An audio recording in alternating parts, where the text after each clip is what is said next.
Only on Erie News Now tonight, as the Ukrainian conflict continues, Russia has also been taking land from neighboring Republic of Georgia. Our Erie News Now, Jamison Hixenbaugh is here in the studio with us tonight. Jamison, you saw firsthand what's called the borderization tactics being used by the Russian military when you had a work visit. So this is a story, again, that we only have here on Erie News Now. Yeah, that's right, Eva. Just for some context as to why I was there, for several years, Erie News Now has teamed up with the Georgian Media Partnership Program.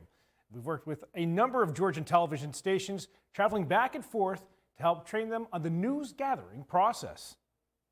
In 2018, I traveled 5,700 miles to Tbilisi, Georgia, to work with the journalists of Dia TV in the city of Gori.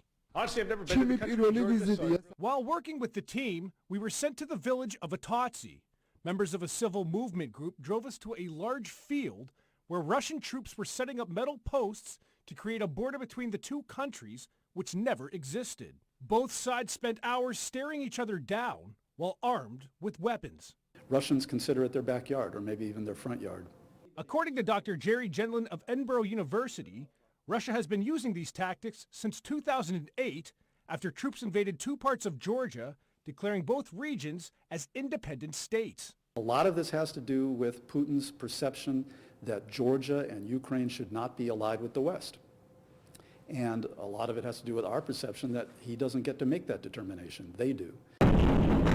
The attack on Ukraine and slow seizure of Georgian land are part of Russia's efforts to keep both countries out of NATO. Putin has an appetite for conquest, which apparently he does, and now we're facing an invasion of Ukraine. And the conflict between Russia and Georgia go back to the early 90s when both countries became independent nations after the collapse of the USSR.